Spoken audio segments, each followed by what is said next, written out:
오늘 저희가 살펴볼 하나님의 말씀은 고린도전서 12장인데요. 오전에는 12장을 보고 오후에는 13장을 전체를 한번 보려고 합니다. 12장은 분량이 약간 좀 많죠. 1절부터 31절까지 있고요.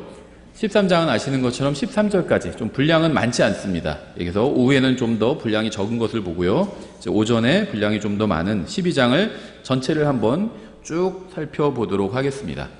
먼저 잠깐 기도하겠습니다. 하나님 아버지, 성경이 주님의 말씀이라고 믿습니다. 이 말씀을 통해 저희의 믿음을 강하게 해주시고 자라갈 수 있게 해주시기 원합니다. 저희가 이 말씀을 통해 그리스도인답게 살 수 있도록 도와주시기 원합니다. 예수님의 이름으로 기도드렸습니다. 아멘. 12장을 보시면요. 한번 먼저 분위기를 보기 위해서 1절부터 7절까지 쭉 한번 보겠습니다. 형제들아, 이제 나는 영적 선물들에 관하여 너희가 모르기를 원치 아니하노라. 너희가 알거니와 너희는 이방인들로서 이끌림을 받는 대로 이 말 못하는 우상들에게로 끌려갔느니라.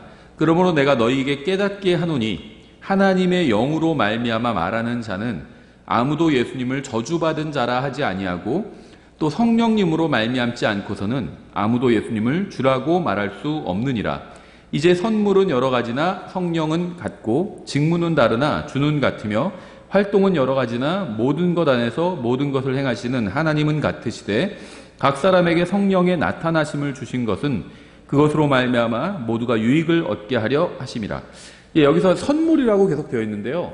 이제 예전 성경에서는 은사라고 부르던 것이 이제 우리 성경에서 선물이라고 이렇게 번역을 했죠. 기프트입니다. 영어로 기프트. 선물이 맞죠. 기프트.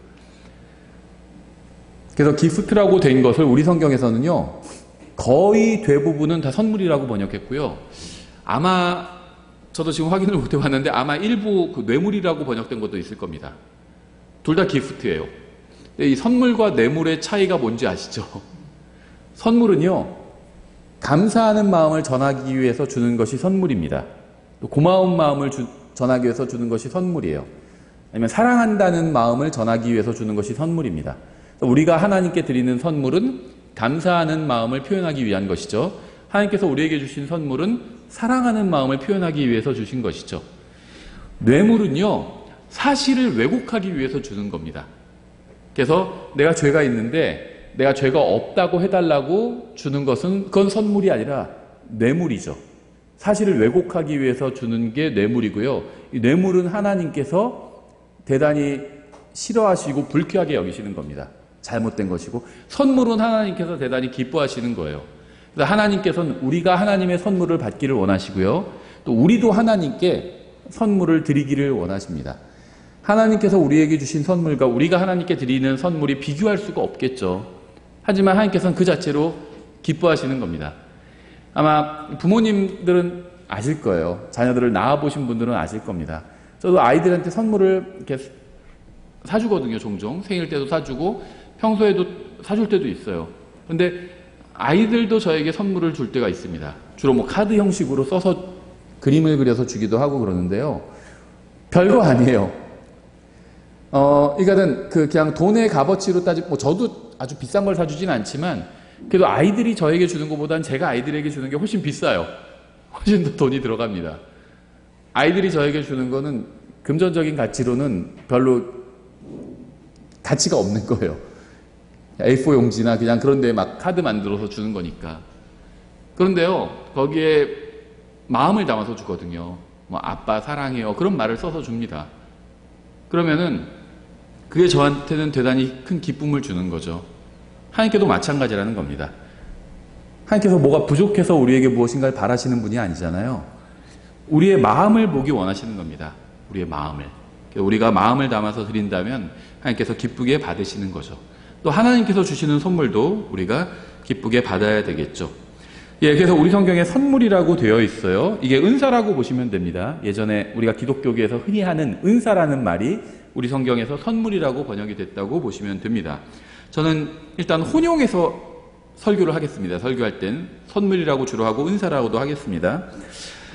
이 1절부터 7절에 보면요, 삼위일체가 드러나 있어요. 4절에서 같은 성령 이렇게 말하고 있고요. 5절에서 같은 주님 이렇게 말하고 있고요.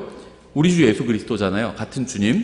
또 6절에서는 같은 하나님 이렇게 말하고 있습니다. 그것은 아버지 하나님을 의미하는 거겠죠. 여기서는 선물의 목적이 무엇인지 말씀하고 있는데요. 그것으로 말미암아 모두가 유익을 얻게 하려 하심이라 이렇게 말씀하고 있어요. 이게 사실 이제 오늘 오전 설교의 핵심적인 내용입니다. 선물, 은사. 모든 사람은 다 선물, 은사를 받았습니다. 구원받은 모든 사람은 다 은사가 있어요. 선물이 있습니다. 없는 사람은 없어요. 없으면은 자기가 무엇을 받았는지 찾아내야 됩니다. 그리고 하나님께 알려달라고 해야 돼요. 기도하셔야 됩니다. 모든 사람은 다 선물을, 은사를 받은 것이 있습니다. 근데 이 선물의 목적은, 다시 말하면 하나님께서 저에게 은사를 주셨는데 여러분에게도 주셨어요. 이 은사의 목적은 다른 사람들에게 유익을 주는 겁니다. 모두가 유익을 얻게 하려 하심이라 이렇게 말씀하고 있는데요. 여기서 말하는 모두는요, 그리스도의 몸을 이루고 있는 지체들, 교회를 이루고 있는 지체들을 말합니다. 그러니까 크게 보면 전체 그리스도의 몸을 이루고 있는 구원받은 모든 사람들이고, 작게 말한다면 지역교회를 말한다고 볼 수도 있겠죠. 둘 다 해당이 됩니다. 그래서 예수님의 이름으로 모인, 믿는 모든 사람들이 유익을 얻게 하기 위해서 하나님께서 어떤 사람들에게, 각 사람에게 은사를 주신 겁니다. 그래서 이 은사는요, 성령의 열매와는 좀 달라요. 그렇죠? 은사를 잘 활용하면 열매가 맺힐 수도 있겠죠. 그러니까 같지는 않습니다. 그런데 비슷한 특징이 있어요. 그것은 무엇이냐면 은사나 열매나 다 자기를 위한 것이 아니라 다른 사람을 위한 것이라는 특징입니다. 열매는 나무를 위한 것이 아니잖아요. 그 열매를 따먹는 다른 사람들을 위한 것이죠. 선물도 마찬가지입니다. 하나님께서 나에게 선물을 주셨는데, 은사를 주셨는데 나의 유익이 아니라 다른 사람들의 유익을 위해서 주셨다는 겁니다. 여러분들에게 주신 은사도 마찬가지예요. 여러분 자신의 유익이 아니라 다른 사람의 유익을 위해서 주셨다는 겁니다. 그 은사, 그 선물을 사용해서 다른 사람들을 섬기라는 겁니다. 이게 핵심적인 내용이에요. 그래서 이 내용을 좀 더 이제 12장에서 여러 가지 말로 강조하고 있는데요. 우리가 하나씩 살펴보도록 하겠습니다. 다시 1절 보시면, 형제들아 이제 나는 영적 선물들에 관하여 너희가 모르기를 원치 아니하노라. 고린도전서 12장은 전체가 한 가지 진리를 증언하고 있어요. 무엇이냐? 제가 방금 말씀드린 그겁니다. 사도 바울은 1장에서 6절에 이렇게 얘기했어요. 이것은 곧 그리스도의 증언이 너희 안에서 굳게 세워진 바와 같도다. 이로써 너희가 어떤 선물에서도 뒤처지지 아니하고 우리 주 예수 그리스도의 오심을 기다리니, 이렇게 말했습니다. 이게 무슨 말인지 아시겠어요? 바울은 고린도 교회의 성도들에게 그들이 다른 교회보다 은사가 뒤처지지 않는다고 말을 한 겁니다. 너희는 은사가 뒤처지지 않는다. 고린도 교회는요, 육신적인 교회였어. 우리가 아는 것처럼. 그러니까 형편없는 교회였습니다. 에베소 교회나 빌립보 교회나 이런 교회들은 훌륭한 교회였죠. 빌라델비아 교회나 이런 교회는 훌륭한 교회였습니다. 근데 고린도 교회와 라오디게아 교회는 둘 다 형편없는 교회였죠. 고린도 교회도 형편없는 교회였습니다. 하지만 은사는 다른 교회들보다 뒤처지지 않는데요. 재능은 넘쳤다는 겁니다. 하나님께 어떤 영적 선물을 받은 것, 은사를 받은 것은 넘쳤다는 거예요. 그런데 나는 영적 선물들에 관하여 너희가 모르기를 원치 아니하노라, 이렇게 얘기를 하고 있죠. 그러니까 그들은 많은 은사를 받았습니다. 문제는 자신들이 받은 은사에 대해서 무지했다는 겁니다. 얘는 아프간인가요? 거기서 미군이 많은 무기를 이렇게 넘겨주고 떠났잖아요. 그런데도 막 자기네 나라를 제대로 지키지를 못했죠. 왜냐하면 좋은 무기, 미군이 주는, 세계 최강의 군대가 주는 좋은 무기를 받았는데 사용할 줄을 몰랐던 거예요. 그럼 소용이 없죠. 아무리 좋은 무기를 가지고 있어도 사용할 줄 모른다면 소용이 없는 거죠. 고린도 교회 성도들은요, 다른 교회에 뒤처지지 않을 만큼 넘치는 은사, 선물을 받았습니다. 근데 여기에 대해서 무지했어요. 이 무기를 어떻게 써야 되는지, 은사를 어떻게 써야 되는지, 거기에 대해서는 무지했다는 겁니다. 그래서 사도 바울이 지금 이제 그걸 알려주려고 하는 거죠. 2절, 너희가 알거니와 너희는 이방인들로서 이 말 못하는 우상들에게로 이끌림을 받은 대로 끌려갔느니라. 그러므로 내가 너희에게 깨닫게 하노니 하나님의 영으로 말미암아 말하는 자는 아무도 예수님을 저주받은 자라 하지 아니하고 또 성령님으로 말미암지 않고서는 아무도 예수님을 주라고 말할 수 없느니라. 이렇게 구원의 기준을 굉장히 높게 잡는 분들이 있습니다. 그런 분들은 저한테 구원을 또 너무 쉽게 얘기한다, 이렇게 비판을 하실 텐데요. 구원은 쉬워요. 저한테 그렇게 비판하신다면 제가 주장하는 것을 제대로 들은 겁니다. 구원은 쉬워요. 왜 구원이 쉬울까요? 이거는요, 성경적으로 또 성경적인 논리적으로도 충분히 얘기할 수가 있어요. 하나님께서는 모든 사람이 구원받기를 원하시죠. 성경에 그렇게 되어 있죠. 모든 사람이 구원받게 하기 위해서는 어떻게 해야 되죠? 구원의 방법을 쉽게 해놓으시면 됩니다. 그렇죠. 그래서 구원의 방법은 쉬워요. 사람이 죄 문제를 해결하고 구원받는 것 자체, 그거는 어렵습니다, 원래는. 근데 어려운 부분은 예수님께서 다 해주셨어요. 그리고 이제는 사람은 그걸 받아들이기만 한, 예수님께서 하신 일을 인정하기만 하면 구원받을 수 있게 해주신 겁니다. 그래서 사람이 하는 일은 쉬워요, 할 일은. 그러니까 예수님을 믿으면 됩니다. 구원은 쉬워요. 여기서도 뭐라고 말씀하고 있죠? 하나님의 영으로, 하나님의 영은 성령님이죠. 성령님이, 물론 이제 교리적으로는 좀 정교하게 얘기해야 되겠지만, 그냥 일반적으로 얘기했을 때, 성령님은 누구에게 들어가시죠? 구원받은 사람에게 들어가시죠. 물론 구원받지 않은 사람에게도 영향력을 끼치시고 마음에 어떤 감동을 주시고 이런 일을 하시겠죠. 당연히. 제가 성경을 읽다가 구원받았는데요. 성령님께서 제가 성경을 읽는 가운데 제 마음을 움직여 주신 거거든요. 그래서 제가 구원받은 거예요. 그런데 성령님께서는 구원받은 사람 안에 완전히 들어가시겠죠. 그래서 하나님의 영으로 말미암아 말하는 자는 아무도 예수님을 저주받은 자라 하지 않는데요. 또 성령님으로 말미암지 않고서는 아무도 예수님을 주라고 말할 수 없대요. 주의 이름을 부르는 자는 구원을 받으리라 이렇게 말씀하고 있잖아요. 로마서 10장에서. 예수님을 주님이라고 믿는다면 구원을 받는 겁니다. 3절에서 그렇게 말씀하고 있잖아요. 성령님으로 말미암지 않고서는 아무도 예수님을 주라고 말할 수 없느니라. 함부로 다른 사람에 대해서 함부로 판단하면 안 돼요. 그 다음에 예수님을 주님으로 인정한다면 그 사람을 구원받은 사람으로 간주해야 됩니다. 간주해야 돼요. 간주라는 게 이게 법적인 용어인데요. 어떤 사실이 입증될 때까지 사실로 이렇게 여기는 겁니다. 그래서 이 간주 규정은 어떤 사실이 반대되는 사실이 드러나면은 이 간주한 게 깨지게 돼요. 그래서 예를 들면 그 항공기를 타고 가다가 항공기가 추락하면요. 예를 들면 200명이 타고 있었다. 그럼 200명 다 그냥 사망한 것으로 간주합니다. 그럴 수밖에 없죠. 비행기에서 추락했는데 살아있을 거야. 이렇게 생각하는 게 더 어리석은 생각이잖아요. 비행기에 타고 있는데 그 비행기가 추락하면 다 사망합니다. 그래서 항공기가 추락하면 탑승객들은 전원 사망한 것으로 동시 사망으로 그냥 간주해버려요. 근데 이게 언제 깨지냐면 실제 사람이 근데 죽은 것으로 다 법적으로는 정리를 해놨는데 살아서 돌아왔어요. 바다 위에서 추락해가지고 살았습니다. 그러면 어떻게 돼요? 그래도 당신은 죽은 거야. 이미. 그렇게 얘기할 수는 없죠. 사망한 것으로 간주했던 게 깨져버립니다. 그냥 살아있는 것으로 다시 그렇게 다 법적 절차가 다시 바뀌게 되죠. 진행이 되죠. 이루어지게 되죠. 그래서 누가 예수님을 주님이라고 믿는다고 하면 그 사람 구원받은 것으로 간주해 줄 수밖에 없어요. 근데 그 사람이 나중에 교제를 나누면서 보니까 나는 예수님을 믿고 구원받았지만 사실 나는 지금도 아직 여전히 부처님도 믿어요. 알라신도 믿고요. 그 부처님을 통해서도 구원받을 수 있다고 생각해요. 저는 예수님을 통해서 구원받았지만 다른 사람은 부처님 통해서 구원받을 수 있다고 생각해요. 이러면 이제 그거는 성경에서 말씀하시는 구원을 제대로 모르는 거죠.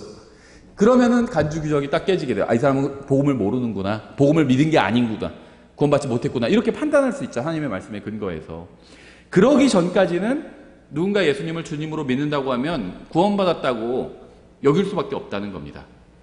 언제 구원받았어요? 며칠에 구원받았어요? 아니면 무슨 구절로 구원받았어요?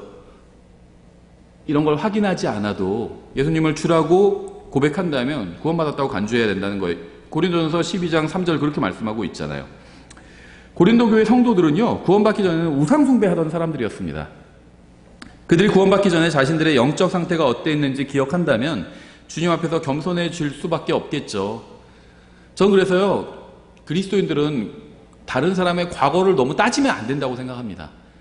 과거를 따지면 하나님 앞에 설 수 있는 사람이 누가 있겠어요?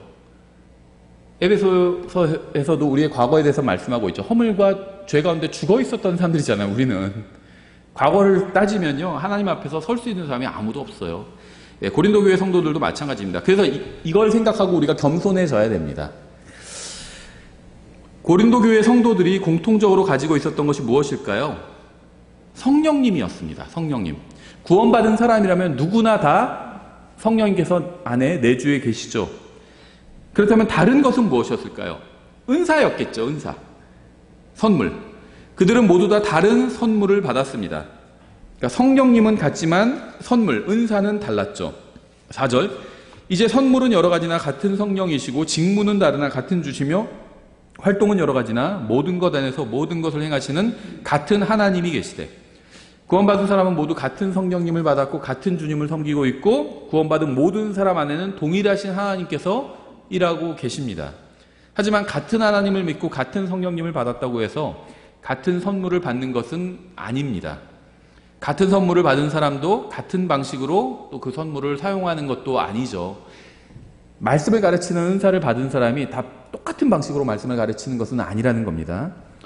만일 자신이 전혀 선물을 받지 않았다고 생각한다면 이 하나님의 은사, 선물에 대해서 무지한 겁니다. 만약 다른 사람도 여러분과 같은 선물을 받아야 한다고 생각한다면 하나님의 선물에 대해서 무지한 거예요. 그것도. 만약 다른 사람도 모두 여러분처럼 똑같이 교회에서 섬겨야 된다고 생각한다면, 또 다른 교회도 다 우리 교회 같아야 된다고 생각한다면 역시 하나님의 선물, 은사에 대해서 무지한 겁니다.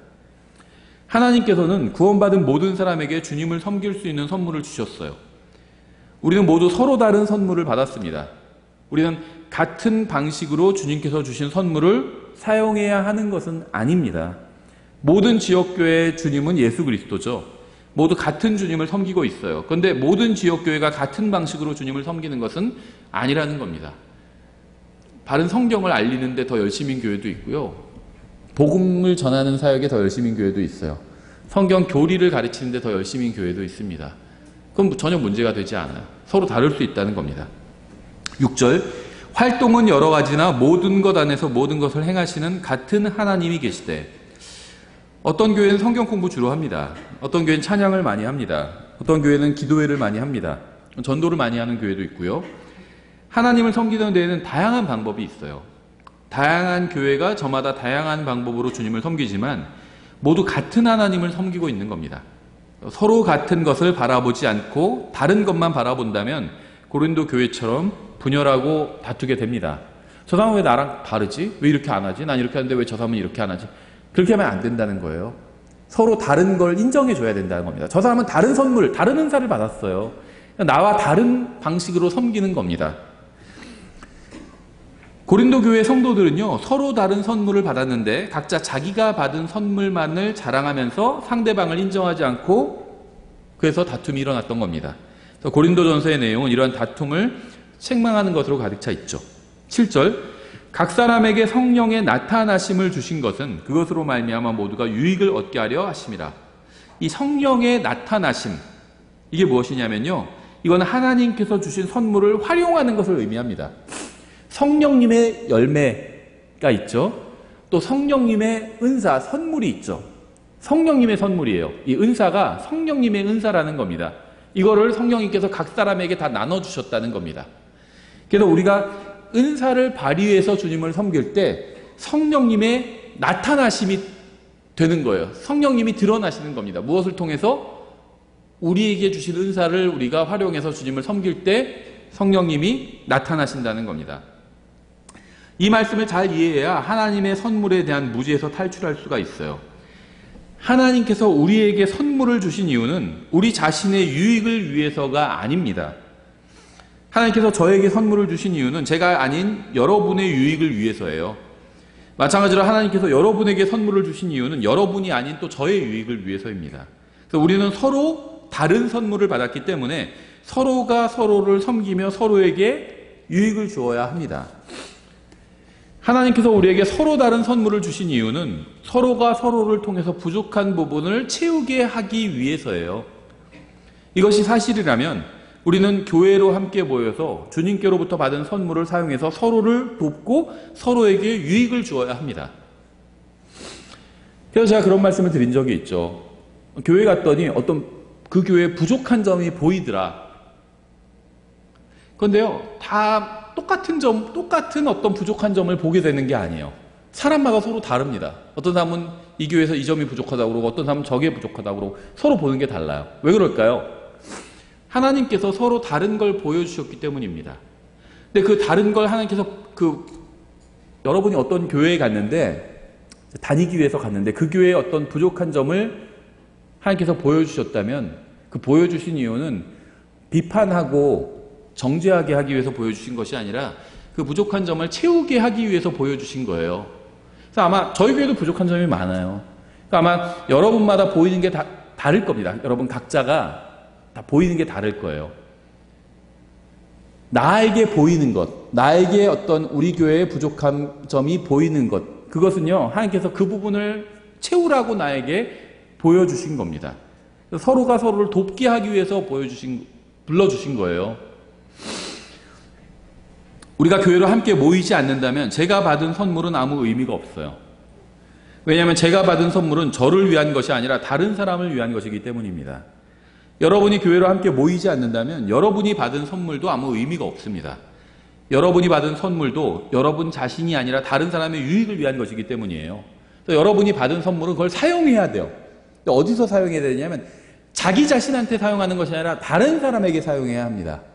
다른 사람에게 사용해야 돼요. 그게 선물의 목적이라는 겁니다.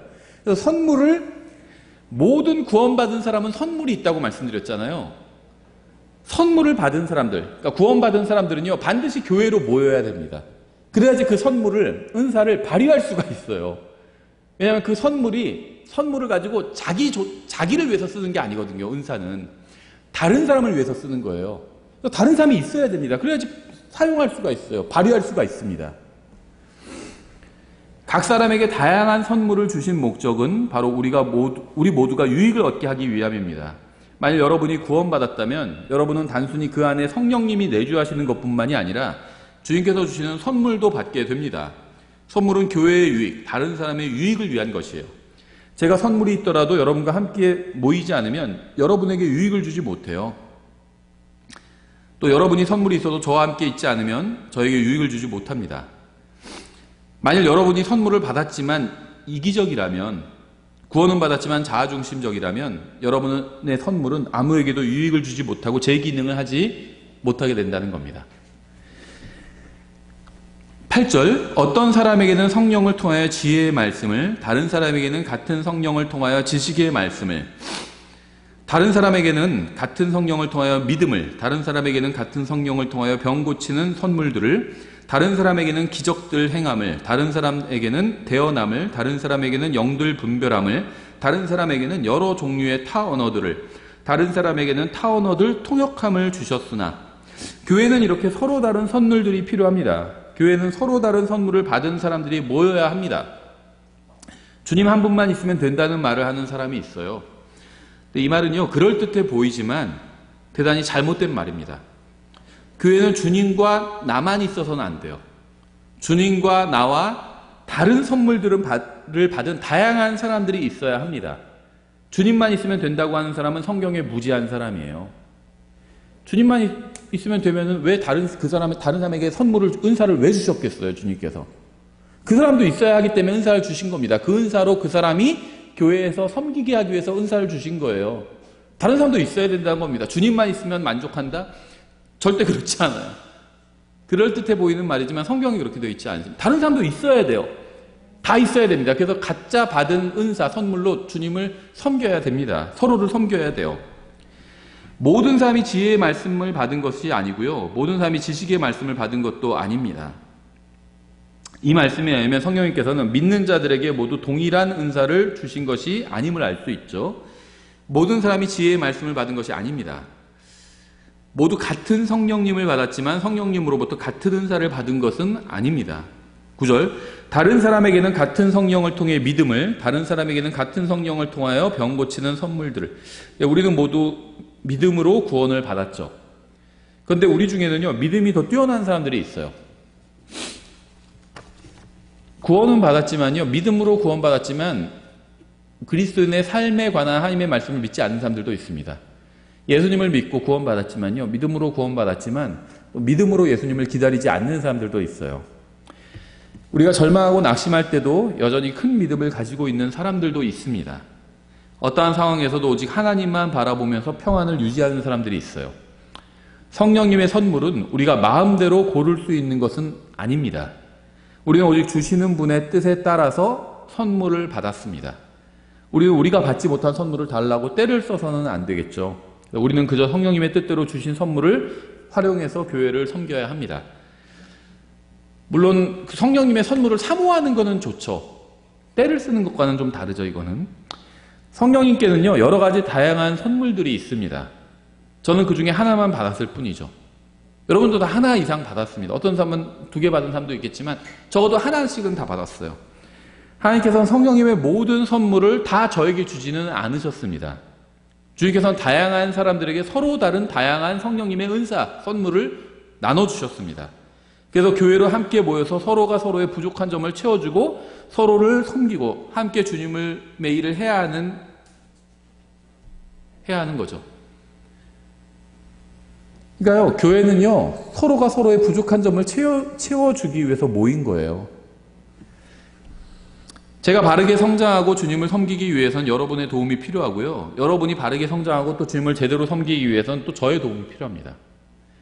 우리가 함께 모여서 서로가 서로를 섬기고 돕지 않는다면 우리는 바르게 성장할 수도 없고요. 주님을 제대로 섬길 수도 없어요. 11절, 이 모든 것은 같은 그 한 성령께서 행하사 자신의 뜻대로 각 사람에게 개별적으로 나누어 주시는 것이니라. 성령님께서는 매우 중요한 말씀을 지금 하고 계신데요. 고린도전서 1장부터 11장을 통해서 드러난 이 고린도 교회의 문제점이 있었죠. 뭐였죠? 분열이었죠. 다양한 방식으로 드러났지만 사실 원인은 분열이었습니다. 분열에 대한 최고의 치유책은 당연히 연합이죠. 연합. 분열된 고린도 교회의 성도들에게 주님께서는 성령님의 선물을 나눠주셨습니다. 서로 다른 선물을 받은 성도들은 다 함께 모여서 서로가 서로의 부족한 점을 채워줘야지만 주님의 뜻을 이룰 수가 있는 겁니다. 이것이 바로 분열된 고린도 교회의 성도들을 하나로 연합하게 해주는 주님의 방법이었어요. 성도들이 다 분열되어 있어요. 분파가 이루어져 있고. 근데 주님께서는요, 각 사람들에게 선물들을 다 주셨습니다. 그래서 이 선물들을 가지고 서로가 서로를 도와야지만 무엇인가 될 수 있게 그렇게 만들어 놓으셨다는 겁니다. 12절, 몸은 하나이며 많은 지체를 가지고 있고 그 한 몸에 모든 지체가 많아도 한 몸인 것 같이 그리스도도 그러하시니라. 우리가 유대인이나 이방인이나 매인자나 자유로운 자나 모두 한 성령에 의해 침례를 받아 한 몸 안으로 들어왔으며 모두가 마시게 되어 한 성령 안으로 들어왔느니라. 우리는 하나님의 성령님의 수술, 이 오퍼레이션인데요. 이게 수술도 되고 작전도 되죠. 작용도 되고 어떤 움직임도 됩니다.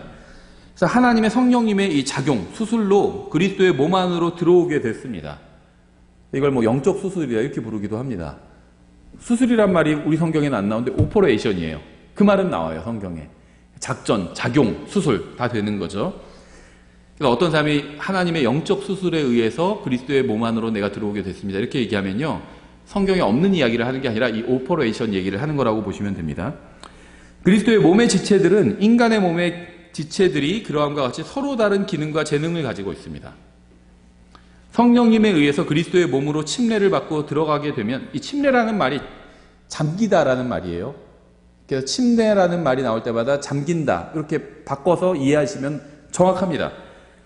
그리스도의 몸으로 침례를 받아, 어떻게 몸으로 침례를 받지? 물로 침례를 받는 건데, 잠긴다라고 이해하면 정확히 이해할 수 있어요. 그리스도의 몸 안으로 잠긴 겁니다. 잠기기 위해서는 어떻게 해야 되죠? 쏙 들어가야 되죠. 예, 그리스도의 몸으로 침례를 받고 들어가게 되면 이러한 사실이 분명하게 드러나게 되는데요. 이러한 드러남은 각자의 삶 속에서 역사하시는 하나님의 경륜에 따라서 사람마다 서로 다릅니다.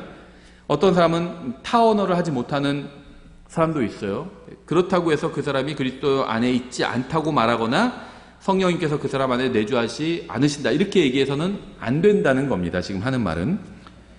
몸은 하나이며 많은 지체를 가지고 있고 그 한 몸의 모든 지체가 많아도 한 몸인 것 같이 그리스도도 그러하시니라 이렇게 말씀하고 있죠. 사도 바울은요, 성도들의 이해를 돕기 위해서 우리의 육체와 그리스도의 몸을 비교해서 설명하고 있어요. 우리가 아는 육체의 특징을 통해서 그리스도의 몸을 이해할 수가 있는데요. 저는 수백 개의 육체를 가지고 있진 않죠. 하지만 저는 수백 개의 부분으로 수백 개가 아니라 더 많겠죠. 수많은 부분으로 이루어진 하나의 육체를 가지고 있습니다. 저의 몸이 분열하면 저는 아무것도 할 수가 없어요. 붙어있긴 하지만 서로 따로 놀아도 저는 아무것도 할 수가 없습니다. 저의 몸은 하나의 목적을 위해서 서로 도와야 합니다. 그리스도의 몸도 마찬가지예요. 분열되어서는 제대로 일할 수가 없습니다. 서로 도와야지 제대로 일할 수가 있어요. 고린도 교회는 분열의 영으로 가득한 교회였습니다. 그들 가운데서는요, 음행이 있었고요, 세상 법정의 형제를 고소하는 일도 있었고요, 우상을 섬기고 교회 안에서 자신들의 영향력을 넓히려는 그런 시도도 있었죠. 주님의 만찬에 술 취한 채로 나타나는 사람도 있었고요, 여자들은 세상적이었고 이혼이 실행으로 받아들여졌고요. 고린도 교회 내에는요, 이 최종적이고 절대적인 권위가 없었기 때문에 이러한 모든 문제가 벌어지게 된 것이었습니다. 그렇기 때문에 제대로 된 교제가 있을 수 없었고, 한마디로 혼란 그 자체였어요. 그러니까 하나님의 말씀을 절대적인 권위로 믿지 않는 곳에서는요, 항상 혼란이 일어났습니다. 혼란. 문제의 핵심은 그 교회 내에서는 하나님의 권위가 없었다는 겁니다. 하나님의 말씀의 권위가 없는 곳에서 하나님의 권위도 사라지게 되는 거예요. 하나님 말씀을 높여야 하나님도 높일 수 있는 겁니다. 그렇죠.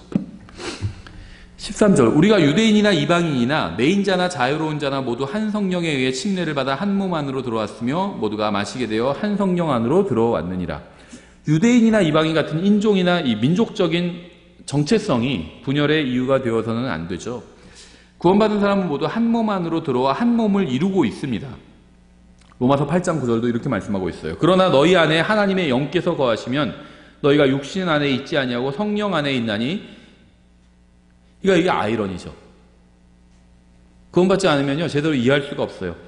우리 안에 하나님의 영께서 거하신데, 성령님이 우리 안에 들어와 계신 거죠. 그런데 성령 안에 우리가 또 있대요. 그러면 성령님이 우리 안에 들어와 계시면 우리가 성령 안에 있는 거라는 겁니다. 이거는 비문이죠. 세상에서는요, 이런 말을 비문이라고 합니다. 비문법적인 문장, 틀린 문장이라고 그래요. 성령님께서 내 안에 들어와 계시는데, 그러면 즉시 내가 성령님 안에 있게 되는 겁니다. 세상에서는 이해할 수 없지만 우리는 이해할 수 있죠. 성령님께서 내 안에 들어오시면요, 내가 성령님 안에 또 들어가게 됩니다. 이게 어떻게 해야지 가능할까요? 서로 일치하면 가능해요. 그렇죠? 주님과 합해서 한 영이 되었다고 그러잖아요. 하나의 영이 된 겁니다. 주님과 합해서. 내가 성령님 안에 있고요, 성령님은 내 안에 계신 거예요. 완전한 교집합. 성령님, 그게 완전한 교집합을 일치라고 그러죠. 우리가 일치.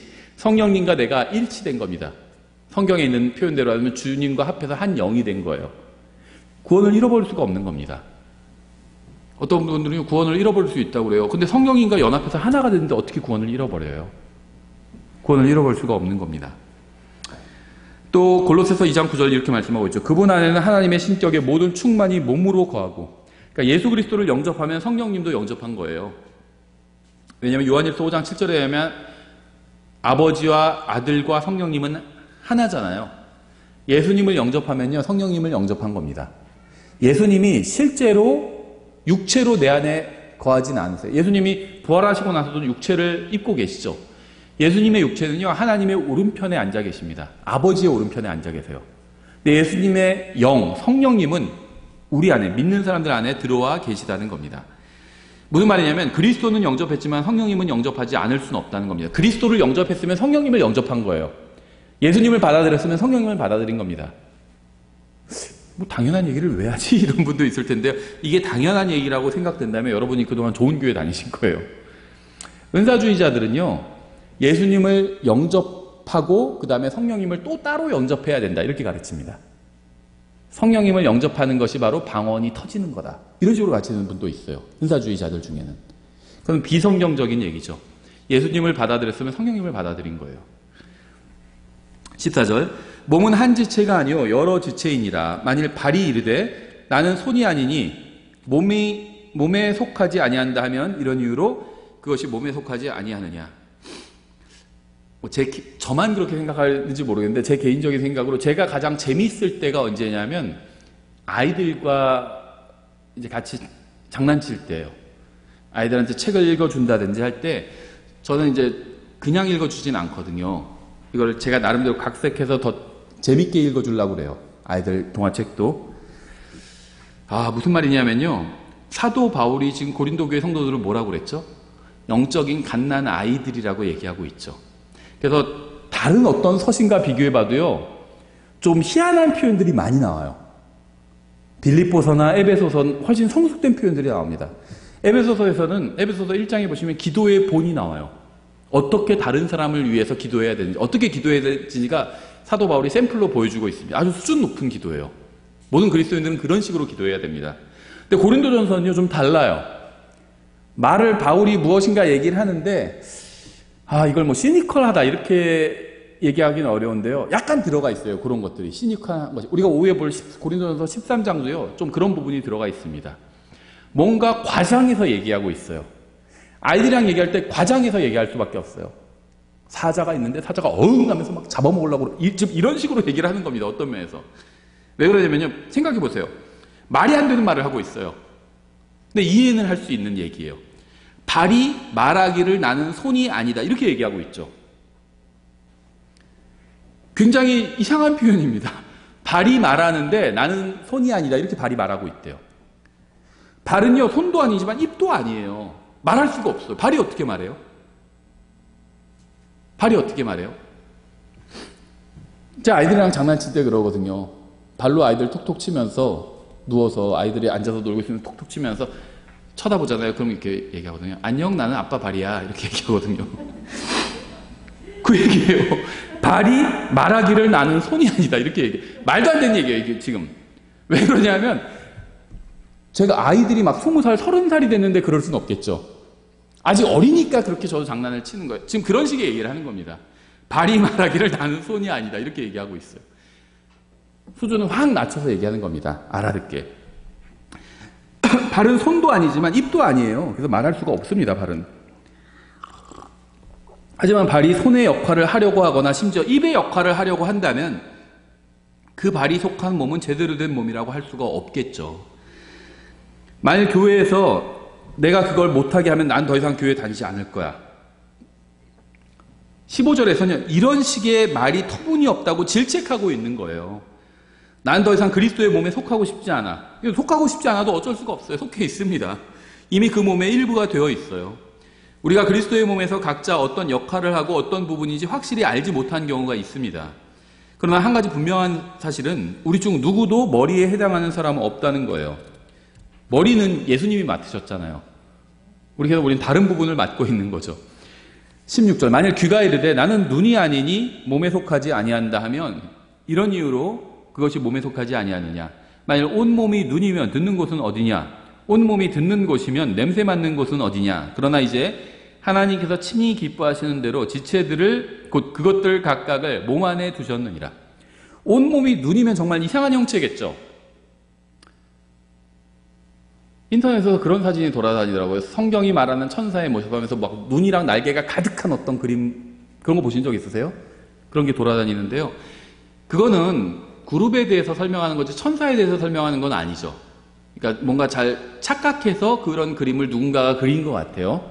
성경에 의하면 천사의 모습은요, 남자의 모습으로 하고 있습니다. 그래서 성경에 보면 사람들이 천사가 나타났을 때 그냥 젊은 남자와 혼동하고 있어요. 근데 그룹의 모습은 특이합니다. 막 눈이 가득하고 막 날개가 막 많고 막 그런 모습이에요. 그룹은. 온몸이 눈이면 정말 이상하겠죠. 근데 그룹이 막 눈이 가득하다고 그래요. 그렇죠. 바퀴 같은 것에 막 눈이 가득하고 막 그런 식으로 묘사하고 있어요. 에스겔서 한번 보세요. 나중에. 그렇게 묘사하고 있습니다. 특이한 굉장히 기괴한 모습이죠. 그 얘기를 하고 있어요. 지금. 왜 이런 얘기할까요? 바울이 셋째 하늘에 가서 말로 할 수 없는 것들을 봤잖아요. 그게 아닌가 싶어요. 어쨌든 간에 저는 개인적으로 우리 신체에서 코가 발과 멀리 떨어져 있다는 점이 정말 다행이라고 생각합니다. 하나님의 지혜라고 생각해요. 코랑 발이 서로 끝이잖아요. 그렇죠? 같이 있었으면 어땠을까요? 발등에 코가 달려 있었다면 견딜 수가 없었겠죠. 그러면 힘들었겠죠. 또 코가 막 겨드랑이 옆에 붙어 있었다면 얼마나 괴로웠을까요? 눈이 뒤통수에 달려 있었다면 제대로 걸을 수 없었을 겁니다. 그러니까 하나님께서는 인간의 몸을 만드실 때 모든 것을 적절한 곳에 두셨어요. 적절한 곳에. 하나님께서 만드신 그대로 몸의 각 지체를 사용하는 것이 가장 현명한 일입니다. 발로 걷고 손으로 만지고 귀로 듣고 입으로 말하고 먹는 것이 가장 좋죠. 여러분이 할 수 없는 일을 하는 사람을 시기하지 마십시오.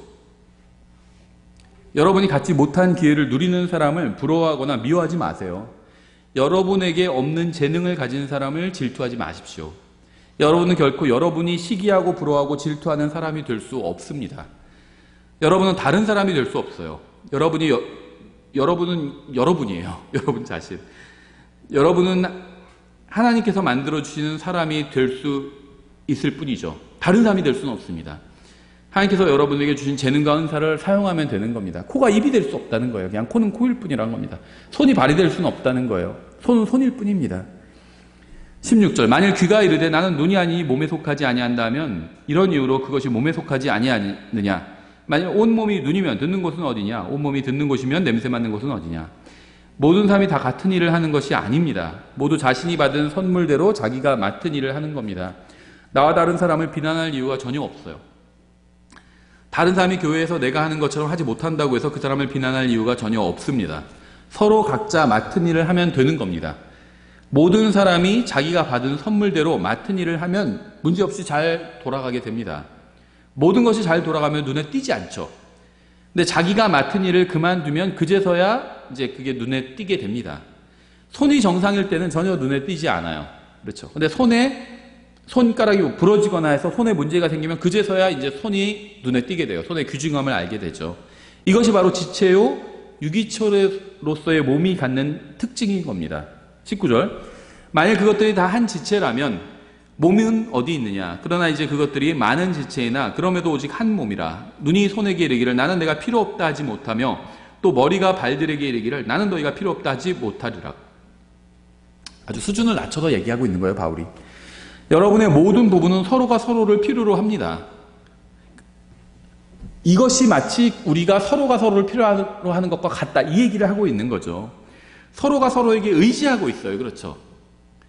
제대로 걷기 위해서는요, 발만 수고하는 것이 아니라 몸 전체가 발을 도와줘야 제대로 걸을 수 있어요. 만약 몸의 한 부분이 돕지 않는다면 아무리 발이 건강해도 수월하게 걸을 수가 없습니다. 뇌가 조금만 잘못돼도요, 몸 전체가 움직이지 못할 수도 있어요. 걷지 못할 수도 있어요. 발이 건강해도, 막 다리에 근육이 엄청나고 발이 건강해도요, 뇌 조금만 잘못되면 걷지 못하는 거예요. 마태복음 12장에는요, 이 손이 오그라든 사람이 나와요. 손이 오그라든 사람. 성경은 이 사람을 건강한 두 다리와 건강한 두 발과 건강한 두 눈과 두 귀와 건강한 입과 코와 건강한 심장을 가진 사람이라고 소개하지 않습니다. 이 사람은 다른 모든 부분은 건강했지만 한쪽 손만 오그라들었어요. 근데 성경은 이 사람을 손이 오그라든 사람이라고 불러요, 하필. 모든 것이, 손만 빼고 모든 것이 건강한 사람이 있더라. 이렇게 얘기하지 않죠. 다른 건 다 건강해요. 근데 손만 문제가 있었는데 딱 그걸 지적해서 얘기한다는 겁니다. 손이 오그라든 사람이 거기 있더라. 이렇게 얘기해요. 이 사람의 육체 중에 다른 모든 부분은 건강했지만 오직 한쪽 손만 문제가 있었는데 성경은 이 사람이 예수님께 고침을 받아야 한다고 말씀하고 있습니다.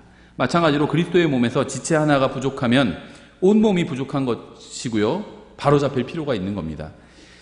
22절. 아니라 더 약하게 보이는 몸의 그 지체들이 더욱더 필요하고 또한 우리가 덜 귀한 것으로 여기는 몸의 그 지체들, 곧 이것들에게 우리가 귀한 것을 더 풍성히 주며 우리의 아름답지 못한 부분들은 아름다운 것을 더 풍성히 얻나니.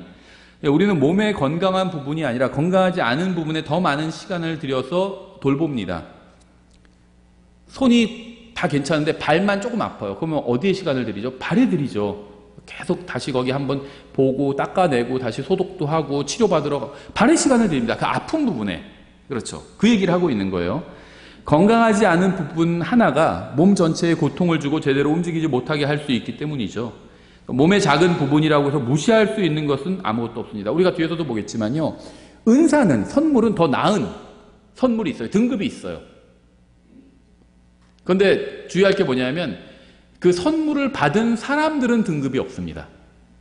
선물은 등급이 있어. 더 중요한 일이 있고 덜 중요한 선물이 있어요. 근데 그 선물을 받은 사람은 등급이 없어요.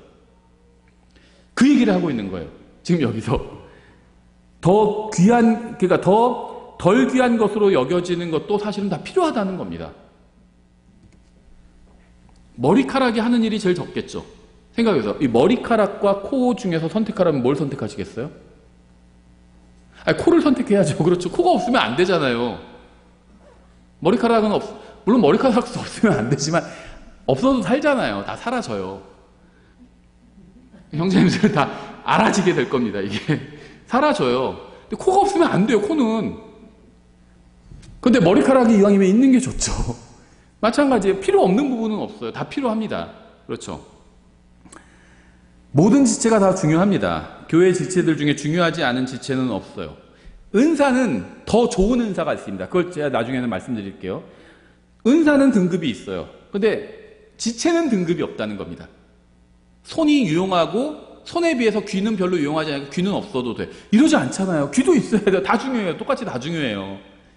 귀가 없으면 다른 모든 부분은 다 건강하고 귀만 없는 사람이다. 이렇게 얘기하잖아요. 귀가 없는 사람 이렇게 불러요. 중요합니다. 우리는 어떤 면에서 모두 섬기는 자의 사역자예요. 교회에서는 모두가 모두를 필요로 합니다. 목사만 사역자가 아니라 우리 모두 사역자예요. 우리 모두 서로를 섬기는 사역을 합니다. 24절 우리의 아름다운 부분들은 부족한 것이 없느니라. 오직 하나님께서 몸을 다 같이 고르게 하사 부족한 그 부분에게 더욱 귀한 것을 풍성히 주셨으니 이것은 몸 안에 분쟁이 없게 하고 오직 지체들이 서로 같은 보살핌을 받게 하려 하심이라. 선물의 목적은, 은사의 목적은 서로 보살피는 겁니다. 자기를 위해서 선물을 사용하는 것이 아니라 다른 지체를 위해서 사용하는 거예요. 여러분은 다른 지체를 위해서 선물을 사용하고 있나요? 문제는 간단합니다. 여러분이 보살핌 받고 싶은 것처럼 다른 지체들을 보살피면 됩니다. 다른 지체들에게 사랑을 받고 싶으시다면 다른 지체를 사랑하면 돼요. 다른 지체가 친절하게 대하기를 원하시나요? 그럼 여러분은 다른 지체에게 친절하게 대하시면 됩니다. 여러분이 받고 싶은 것을 주면 돼요. 다른 지체가 여러분의 잘못을 참아주고 이해해 주기를 원하시나요? 그럼 여러분도 다른 지체의 잘못을 참아주고 이해해 주십시오. 고린도 교회에서는 서로 간에 이런 식으로 대했다면 고린도 교회 성도들이 그러면 분열이나 분쟁이 전혀 없었겠죠. 서로가 서로를 지켜줘야 돼요.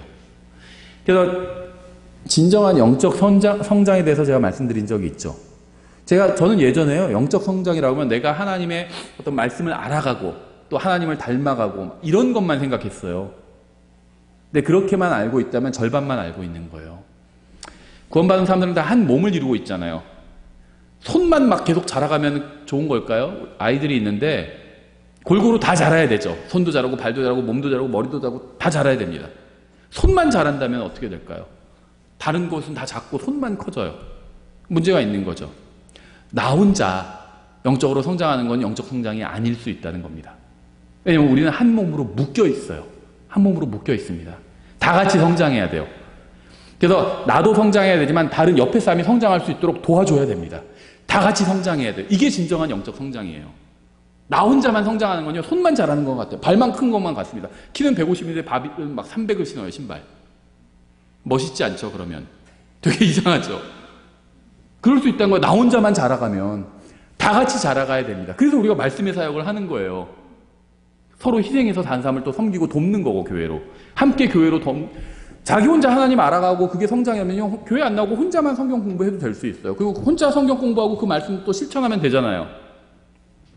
물론 서로 섬기라는 말씀은 실천 못하죠. 근데 그거 빼고 나머지 개인 플레이 할 수 있는 것만 해도 되잖아요. 근데 그렇지 않다는 겁니다.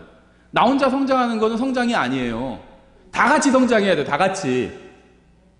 이게 성장인 겁니다. 26절 한 지체가 고통을 받으면 모든 지체가 그것과 함께 고통을 받고 한 지체가 존귀를 얻으면 모든 지체가 그것과 함께 기뻐하느니라. 이제 너희는 그리스도의 몸이요 개별적으로 지체니라. 만약 우리 중 하나가 누군가에게 복음을 전해서 그가 구원받았다면 우리 모두 기뻐하지 않겠습니까? 내가 구령한 것도 아니니까 하고 기쁘지 않아. 이렇게 얘기할 사람이 있을까요? 없을 겁니다. 그렇죠? 누가 구령했든 상관없이 누군가 구원을 받았다면 우리 모두 다 기뻐할 겁니다. 반갑잖아요. 누가 예수님 안 믿던 사람이 믿게 됐다고 그러면 내가 복음을 전하지 않았어도 기쁘잖아요. 그렇죠? 이게 정상적인 반응이라는 겁니다. 복음을 전하는 것 가지고 서로 경쟁하는 것처럼 어리석은 일이 또 없어요. 우리는 서로 경쟁하지 않습니다. 어떤 분이 복음을 잘못 전해서 그게 잘못 전했다고 지적하니까 부러워서 그렇지 그렇게 얘기하는 분도 봤어요. 시기한데요, 시기. 자기네가 어떤 유명한 사람이랑 같이 막 강단에 세워서 복음을 전하는데 잘못된 내용이 있어요. 그걸 지적하니까 우리가 유명한 사람이랑 같이 하니까 부러워서 그렇지 이렇게 얘기를 하더라고요. 복음이 전해지는데 뭐가 부러워요? 그리스도의 몸 안에 다 속했는데 뭘 시기를 해요? 잘 이해가 안 돼요. 그런 것들을 보면. 누가 구원받으면 기쁘죠. 근데 제대로 복음을 선포하지 않으니까 그걸 지적하는 거죠. 잘못됐다고. 복음을 전하는 것 가지고 서로 경쟁하는 것처럼 어리석은 일이 또 없습니다. 우리는 다 같은 그리스도의 군대에 속한 군인들이에요. 전선을 내서 지금 적과 싸우고 있죠. 영적 전쟁을 하고 있어요. 저쪽 전선 하나가 무너지면 우리 전선이 무너진 거 아니까 괜찮다고 생각할 수 있을까요? 그쪽으로 적이 침투하잖아요. 무너지면 안 돼요. 서로가 서로를 도와야 됩니다. 잘못된 게 있으면 얘기를 해줘야 돼요. 서로가 서로를. 지역교회, 우리가 지금 그 시간이 안에서 지금 얘기하진 않지만 지역교회의 자치성에 대해서 오해하시는 분들이 있어요. 독립침례교회 자치적이죠. 그러면은 잘못된 걸 가르쳐도 가만히 있어야 될까요? 다른 교회는? 자치적이니까? 그건 그 교회 일이지. 그 교회에서 예수님 하나님이 아니라고 구원의 길 다른 게 있다고 해도 가만히 있어야 될까요? 그렇지 않습니다. 그럼 예루살렘 교회가 왜 모여서 회의를 해서 왜 이방인 교회에게 지침을 왜 줬을까요? 예루살렘 교회, 다른 교회에서 잘못된 걸 가르치는 걸 지적을 하니까 왜 참견하니에요? 독립침례교회 자치적인데. 그런 얘기가 성경에 어디 있어요? 예루살렘 교회는요, 이방인 교회들이 잘못 가는 거를 바로 잡아줬죠. 한 교회가 잘못되면요, 다른 교회가 바로 잡아줘야 돼요. 그럼 자치적이란 건 뭐냐면요, 돈을 쓰는 데는 자치적이라는 겁니다. 다른 교회에서 자기네가 거둔 헌금으로 뭘 하는 거, 거기엔 참견하면 안 돼요. 사도 바울도 너희의 풍성한 선물이라고 얘기하고 있죠. 다른 교회에서, 부자 교회에서 가난한 교회를 도와주는 걸 풍성한 선물이라고 얘기합니다. 그건 강제할 수가 없어요. 거기에 있어서는 자치적입니다. 하지만 잘못된 교리를 가르치면 얘기해야죠. 그리스도 안에서 다 형제요, 자매요, 친구 아닌가요? 그럼 내 형제와 자매와 친구가 잘못된 걸 하고 있는데 가만히 있어요? 그게 친구고 그게 형제인가요? 내 동생이 잘못된 걸 하는데 가만히 있어요? 내 형이 잘못된 걸 하고 있는데 가만히 있어요? 얘기해야 되지 않나요? 독립침례교회 뭐 자치적이다 이거 잘못 알고 있는 거예요. 자치적인데 그거는 재정적인 부분이 그렇다는 거예요. 어느 교회가 어디로 이사가고 그건 그 교회에서 결정할 문제라는 겁니다. 거짓 교리를 가르치면 얘기해야죠. 왜 그걸 가만히 있어요? 그래야지 진정한 친구고 진정한 형제고 진정한 자매죠. 그게. 예루살렘 교회가 왜 이방인 교회들한테 왜 얘기를 했을까요? 뭘 하면 안 되고 피는 마시면 안 되고 그런 얘기 왜 해줬어요? 예루살렘 교회가. 더 먼저 된 형님 교회잖아요. 나중에 생긴 교회들, 어린 교회들에게 교리적 지침을 알려준 거예요. 이렇게 해야 된다고. 우리도 그렇게 해야 돼요. 어떤 교회가 작고 연약하고 어려요. 그럼 알려줘야죠. 잘못된 걸 할 수 있으면 알려줘야죠. 당연한 얘기죠. 28절. 하나님께서 교회 안에 몇을 세우셨는데 첫째는 사도들이요, 둘째는 대언자들이요, 셋째는 교사들이요, 그 다음은 기적들이요, 그 다음은 병 고치는 선물들과 돕는 것들과 다스리는 것들과 여러 가지 타 언어들이니라. 이것은 교회 내의 다양한 선물을 말씀하고 있는 것입니다. 이 선물들은 연대기적으로 나열된 것은 아니에요. 이것은 타 언어가 가장 나중에 나왔지만 오순절에서 가장 먼저 발휘된 선물은 타 언어였죠. 방언이라고 부르는 거 우리 타 언어라고 번역했습니다. 왜 그러냐면요, 이 방언이 영어로는 텅인데요, 방언이라고 하니까 자꾸 다른 이상한 걸 생각하는데 텅이라고 하면 이거 어렵지 않아요. 텅이 뭘까요? 텅의 1번 사전적 첫 번째 뜻은 혀예요. 그렇죠. 두 번째 뜻, 보편적인, 이것도 보편적으로 많이 쓰는데 텅은요, 언어라는 뜻입니다. 머더텅 하면 뭐죠? 모국어예요. 텅은 항상 언어예요. 언어. 어떤 비언어적인 거, 소리 지르는 걸 텅이라고 부르지 않습니다. 혀 아니면 언어예요. 텅은 100% 그렇습니다. 영어로는 오해 여지가 없어요. 한국말로는 방언이라고 하니까 자꾸 무슨 뭐 어떤 특이한 언어 이런 걸 생각하는데 절대 그렇지 않아요. 여기에 나온 선물은요, 신약교회 설립과 관련해서 그 중요성이 순서대로 나열된 것일 가능성이 높습니다. 선물에는요, 중요성, 즉 등급이 있어요. 선물을 받은 사람들은 등급이 없어요. 지체들 간에 등급이 없습니다.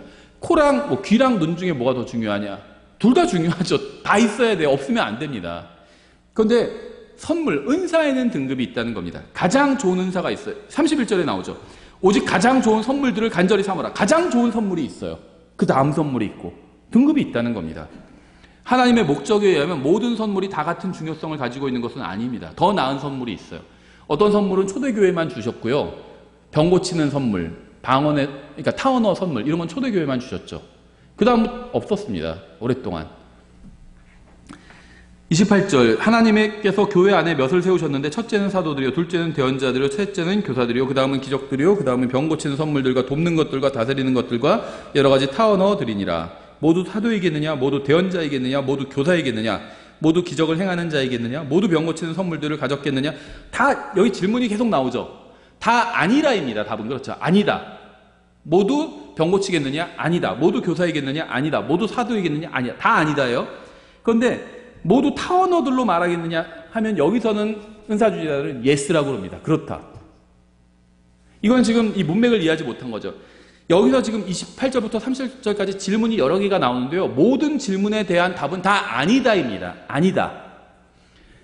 타원어라는 이 은사가 지금도 있다 쳐도, 방언의 은사가 지금 있다 쳐도 100번 양보해서, 양보할 것도 없지만은 100번 양보해서 방언의 은사가 지금 있다 쳐도 다 방언을 하는 건 아니라는 겁니다. 다 사도가 아니잖아요. 근데 사도는 지금 사라졌죠. 방언의 은사도 지금 사라졌다는 겁니다. 예. 31절 오직 가장 좋은 선물들을 간절히 사모하라. 그럼에도 내가 너에게 더욱 뛰어난 길을 보이노라. 가장 좋은 선물을 가장 좋은 선물을 사모하래요. 그러면서 더욱 뛰어난 걸 보여주겠다고 하면서 뭐가 시작되죠? 13장이 시작됩니다. 사랑. 여기에 모든 답이 있어요. 하나님을 사랑함에 모든 답이 있습니다. 하나님께서 왜 우리를 위해서 십자가에서 죽어주셨죠? 우리를 사랑하셔서잖아요. 요한복음 3장 16절에 나오잖아요. 하나님께서 세상을 이처럼 사랑하사, 사랑해서 선물을 주신 겁니다. 자기를 희생하는 선물을 주신 거예요. 여기에 모든 답이 있어요. 12장 전체가 말하고 있는 것이 무엇일까요? 그리스도의 몸의 지체에 대한 것입니다. 개개의 지체가 성령의 능력으로 자신들이 받은 선물을 활용하는 것에 대한 이야기를 하고 있는 거예요. 근데 13장에선 그보다 나은 것을 소개해 주고 있는 거죠. 우리는 고린도전서 13장이 무엇에 관한 장인지 이미 알고 있습니다. 모든 답은 하나님을 사랑함에 있어요. 여기 답이 있습니다. 사랑하지 않는다면 아무리 대단한 일을 해도 소용이 없어요.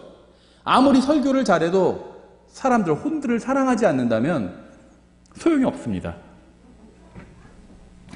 예수 그리스도를 사랑함에 모든 답이 있습니다. 부부싸움 하잖아요. 둘 다 예수님을 사랑하면 싸우지 않을 수 있어요. 국가들, 민족들마다 서로 싸우잖아요. 다 예수님을 사랑하면요, 싸움이 사라지게 됩니다. 예수님을 사랑함에 모든 답이 있어요. 하나님을 사랑하면 그분의 말씀과 그분의 교회와 그분의 자녀들도 사랑합니다. 이것이 우리의 기준이 되어야 됩니다. 하나님을 사랑함. 이게 우리의 기준인데, 이게 가장 뛰어난 거거든요. 거기에 기준을 맞춰야 돼요. 가장 뛰어난 것에. 그래서 제가 배우자를 선택하는 기준도 이거라고 말씀드렸죠. 하나님을 사랑하는 것. 이게 기준이 돼야 돼요. 구원받은 사람, 바른 성경을 아는 사람, 이게 기준이 되어서는 안 돼요. 구원받고요, 바른 성경을 알아도 바람필 수 있어요. 배우자를 때릴 수도 있고요. 하나님을 사랑하면요, 예수님을 사랑하면요, 바람피지 않아요. 배우자를 때리지도 않습니다. 예수님을 사랑함이 정답이고, 예수님을 사랑하는 사람을 찾아야 돼요. 구원받기만 하면 되지 이렇게 하면 안 됩니다. 예수님을 사랑하는 사람을 찾아야 돼요. 12장을 요약하면 선물은 자신이 아닌 다른 사람을 위한 것이다 라고 보시면 됩니다. 그래서 첫째는 여러분이 구원받았다면 선물을 다 받았어요. 내가 받은 은사, 선물은 무엇인지 이걸 생각해 보셔야 되고, 두 번째는요, 나는 이것으로 지금 다른 사람들을 어떻게 돕고 있는지, 교회를 어떻게 돕고 있는지, 이걸 또 스스로 점검해 보셔야 됩니다. 기도하겠습니다. 하나님 아버지, 저에게 성경을 주셔서 감사합니다. 저희를 구원해 주시고 주님의 몸의 지체로 삼아 주셔서 감사합니다. 저희가 다른 사람들과 교회와 주님을 섬길 수 있도록 은사와 재능과 능력과 달란트를 주셔서 감사합니다. 저희가 주님의 몸된 교회의 복이 될 수 있게 도와주시기 원합니다. 예수님의 이름으로 기도드렸습니다. 아멘.